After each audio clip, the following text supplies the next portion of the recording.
Another beautiful day in Salon. I'm here with the great, the Hall of Famer, Super Bowl champ, the award-winning journalist and TV personality, everybody's favorite TV personality, has to come on in America, the icon, Mr. Michael Strahan, here to talk about his amazing new documentary. It's inspiring. I enjoyed it. More than an athlete. How you doing today? I'm doing good, man. I don't know if I'm everybody's favorite, but I'll take it for what for what it's worth. But I'm good, man. Thank you for having me. I appreciate you. Hey, man, we're so blessed to have you on. So, won't you let's get right into it and tell us about how this whole project came about for you. Well, More Than an Athlete was LeBron James, Spring Hill. They did it last year, featured LeBron James, and as we know, LeBron is a basketball player with so many other hyphens behind that. So Spring Hill approached me and my business partner, Constance Schwartz, and asked us if we wanted to be, subject of season 2. And so my production company, Smack, teamed up with Spring Hill, and we made it happen. And I am, actually kind of surprised and excited and honored that those guys would come to me about that, because you kind of look and you think of all the people out there who they could have gone to, and for them to come to me means a lot because I respect them so much. And we just sat down and followed me around, talked to everybody who had the opportunity to be around me, I guess, throughout my career and my life. And we put this thing together, and it's been a lot of fun to watch because I've seen some people. It's just interesting to see your career through somebody else's eyes. Yeah, it was wild to me because the first thing that came to my mind was, how come this didn't exist a long time ago? Mainly because I think a lot of times when people think about Michael Strahan, you've probably had one of the best transitions from professional sports to a second act in life. Like I would put your transition up there with like magic. You know what I mean? Yeah. It's a beautiful transition, and it's an inspiring story. One thing I wanted to ask, just to kick everything off, is just in general, what does that term even mean to you? More than an athlete? It means that you don't settle for just the status quo. You don't settle for you're an athlete and that's all you can do. You don't settle for the stereotype of what an athlete should be, which is, people expect you to be one-dimensional. And so I pride myself in being able to do more than being a football player. I mean, being able to do all the things I do now, physically is not as satisfying. Glory is not as satisfying. Running another man into the ground and getting a sack and jumping up is a lot more gratifying sometimes. But just to know that I was able to transition from that guy to the guy who, does a game show, delivers news, had the clothing company, all these different production company, all these things, it makes me even more proud because so many, especially now, don't even know me from football, which means that their transition from athletes complete. But I think being more than an athlete means literally don't limit yourself. Be open to other opportunities outside of what you can physically do. Show people that mentally you're as talented as you were physically on whatever playing field that you played on. You said that a lot of people feel like you had it easy, right? They think your role was easy. And I will say this in defense of those people. I think because you're always smiling and your personality on camera, you make it look easy. You make it look easy. Some journalists be looking stressed out, man. Like they got the lines going through the middle of their forehead. You know what I mean? Like they back neck all straight like Ted Koppel. Like they feel like they going through it. So can you talk about like why do you think people feel like you had it easy? You may be onto something because I am smiling all the time, man. You might be onto something. You may have given me the answer to that question I've been looking for a long time. I think maybe that is, I think maybe that is it. Or maybe like people didn't, don't really never understood my story because maybe I came on into their consciousness at a time where I was already through a lot of that struggle that most people already know about other people. And I think that you look at my career, most people probably don't know I went to HBCU. I mean, I was at Texas Southern, man. And then to go to the pros and do what I do now, I'm always smiling because I realize that there's an alternative to doing what I'm doing. And that means not doing what I'm doing. So I'm always happy and present to where I am because I appreciate where I am and where I came from. And I don't lose sight of that. And I think that's why I'm always smiling and happy. Maybe that's why people don't think that I've had it. It was a tough road to get here. But I also think that when you're successful, people don't see the failure. Even when they've seen you fail, if something works out that's successful, they actually kind of forget about, oh yeah, that didn't work, but I ain't thinking about that because it's working for them now. And I have had a hard way to come up when it came to sports. Football was not easy for me. I didn't grow up playing football. I had to figure it out.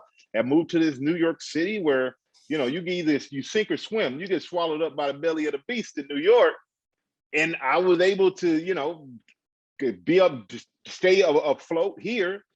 And after playing football, to be honest with you, everything I do now is gravy. And not gravy because it's easy. It's gravy because I know physically and mentally I've done about the hardest thing anyone can ever do that I'll ever do.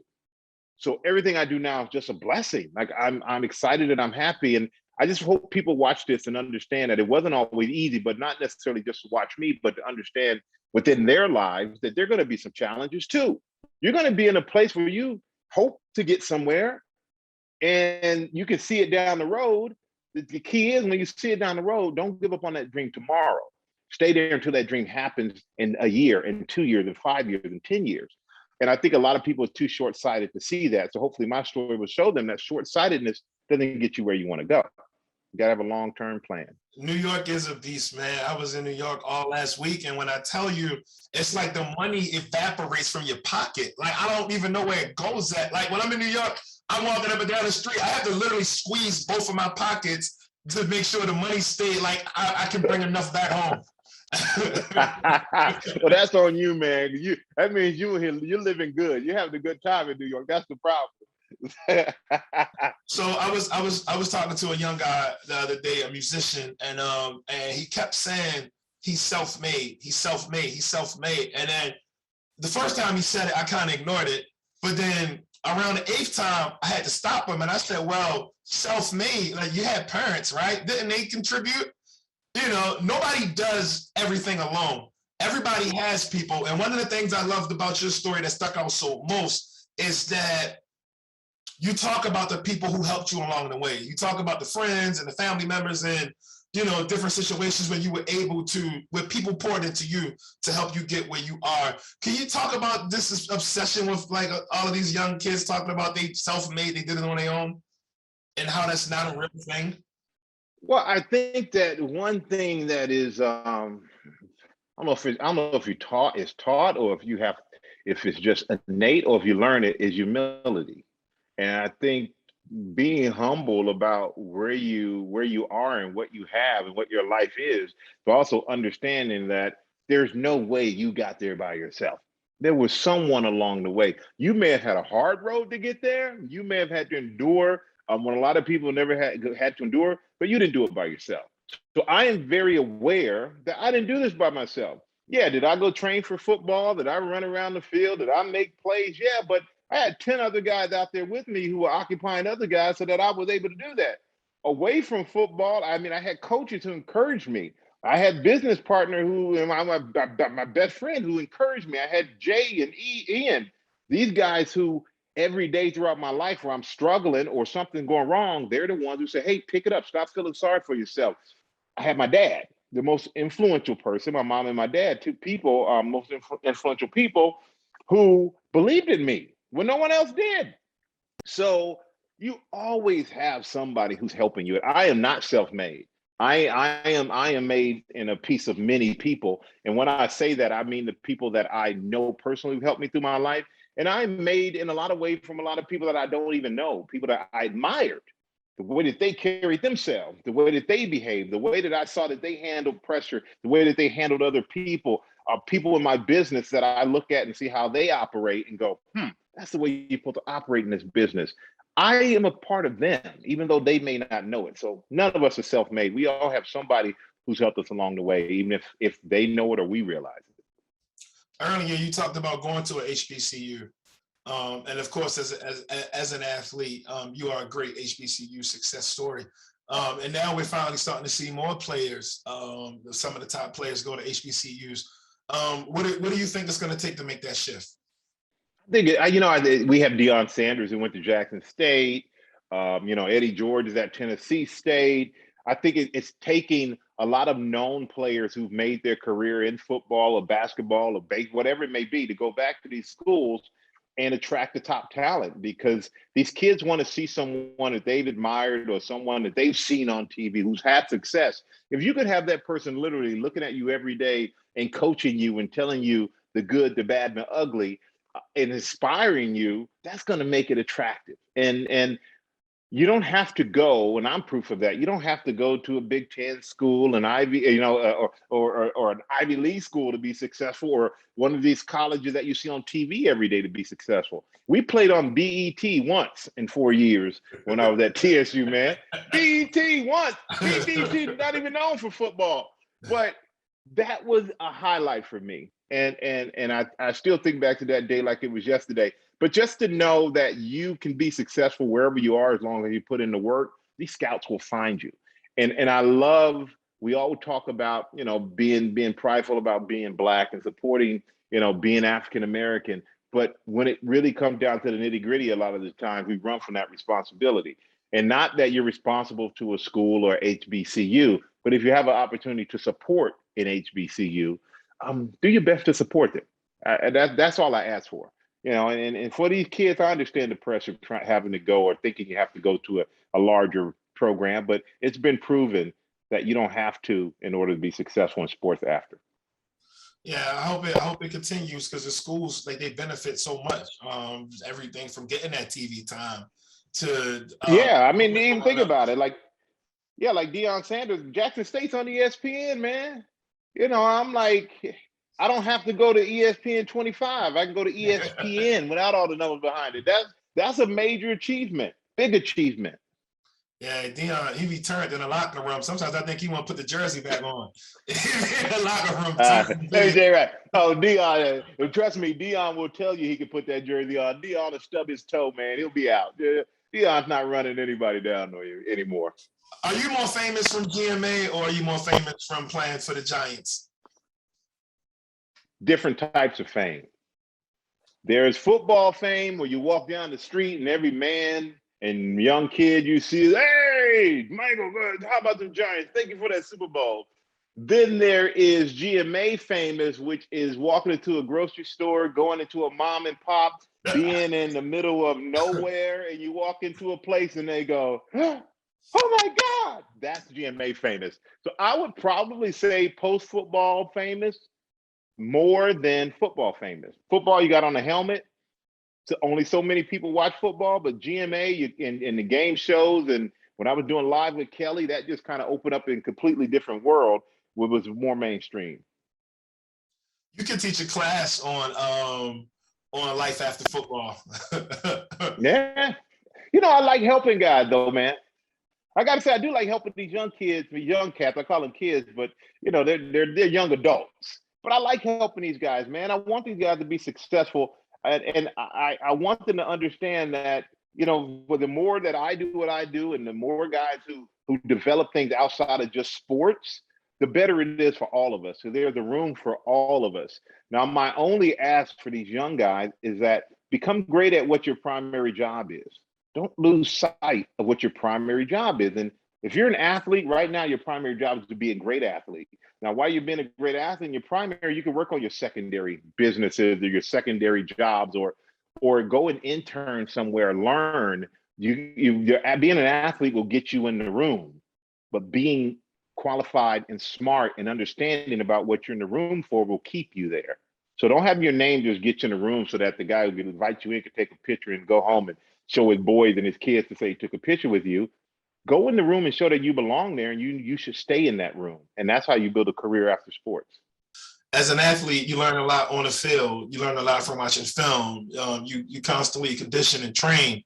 You're building and you're working on yourself. As a journalist, how do you train? How do you get better? How do you actually work on your craft?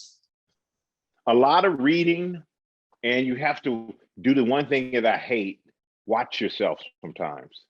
You have to, yeah, and I hate it, man. In football, we have a thing called self-scouting, where you watch, the coaches go back and they'll watch the last 3 or 4 or 5 games that you played to make sure that they're not repeating themselves, that they're not getting stale, so that you know what your weaknesses are, you know what your strengths are.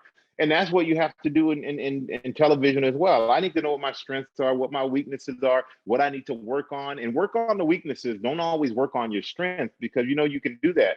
And I think that that's just been important for me. And have honest people around you. That's the thing. Have people like, hey man, you screwed that up. Or why did you ask this? Why didn't you think about that? You need to have people around you who push you and make you realize that you're not perfect. And for me, that's how I continue to try to get better. Just watch myself, trust the people around me, and wake up every day happy, man. I bet the energy in the newsroom is way different, just between this administration versus the last administration. Oh yeah, I bet, I bet the whole flow of the day is just different. Have you learned anything about yourself over the past 4 years? Yeah, that I know more about politics and than I ever thought I would ever know.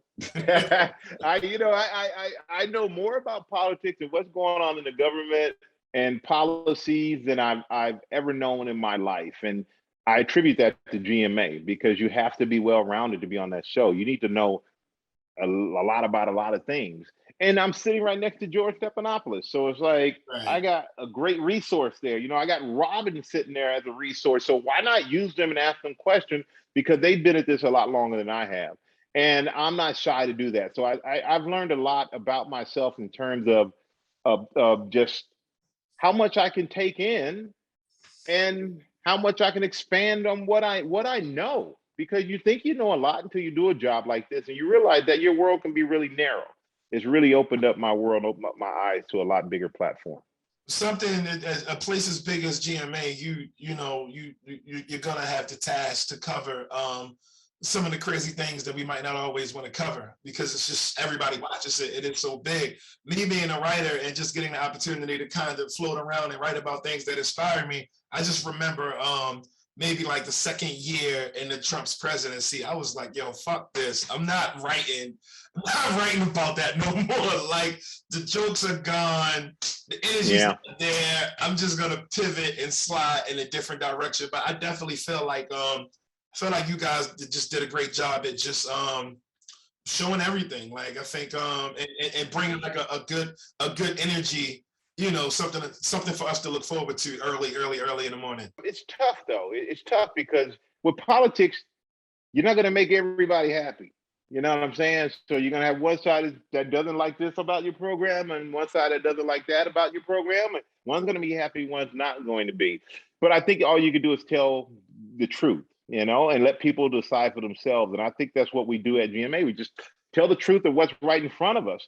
And you can't get away from it. And I think the news cycle has changed a lot, of course, over the course of this presidency, because now we used to dedicate so much time to politics because it was always a quote, always something that made you go, that's unbelievable.